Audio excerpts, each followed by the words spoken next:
नमस्कार दर्शकों, दिल से आपका फिर एक बार स्वागत है।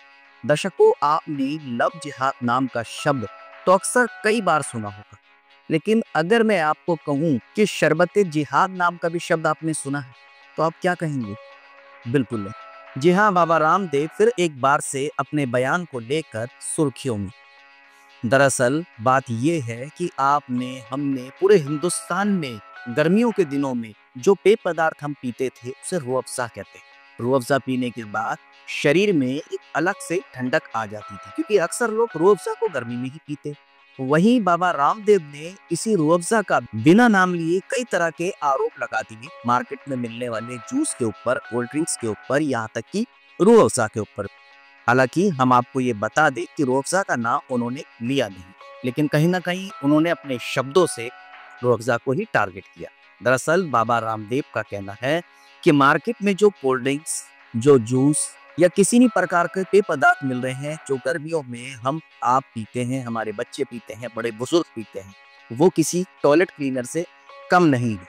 जी हाँ, ऐसा हमने बाबा रामदेव किया। बाबा रामदेव ने कहा कि आप जो मार्केट में मिलने वाला जूस, कोल्ड ड्रिंक्स ये सब पीते हैं, इससे आपको, आपके परिवार के स्वास्थ्य को खतरा है और इस खतरे से बचा जाए। दरअसल मार्केट में मिलने वाले ऐसे शरबत जो अपने मुनाफे का पैसा मस्जिदों और मदरसा के कार्यों में लगाते हैं, यानी कि कहीं ना कहीं उन्होंने टारगेट रूह अफ़ज़ा को ही किया। अब बाबा रामदेव ये कहते हैं कि मार्केट में मिलने वाले जितने भी पेय पदार्थ हैं, ये तो स्वास्थ्य के लिए हानिकारक ही है। वहीं अगर आप पतंजलि का बनाया हुआ जूस पिएंगे, तो इससे आपके स्वास्थ्य को किसी भी प्रकार का नुकसान नहीं है, बल्कि आपके स्वास्थ्य के लिए ये लाभदायक है। वहीं बाबा रामदेव ने कहा कि अगर आप पतंजलि का बनाया हुआ जूस पिएंगे, तो इससे गुरुकुल, आचार्य कुलम, पतंजलि विश्वविद्यालय और भारतीय शिक्षा बोर्ड को अधिक फायदा होगा। जी हाँ, कहीं न कहीं बाबा रामदेव ने शरबत जिहाद के नाम को लेकर एक बार फिर से सुर्खियाँ बटोरी।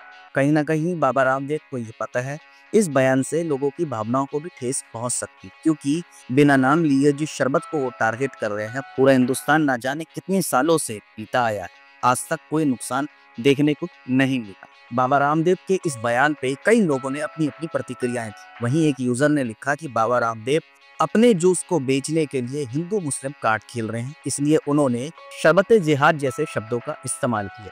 कई सारे ऐसे यूजर्स हैं जिन्होंने ये भी कहा, ना जाने लोगों को आखिर क्या मिलता है हिंदू मुस्लिम करवा ले, हमें ये समझ में नहीं आता आखिर लोग ऐसा कर देंगे। दर्शकों, ये बात बिल्कुल सही है। बाबा रामदेव को इस प्रकार के बयान नहीं देना चाहिए।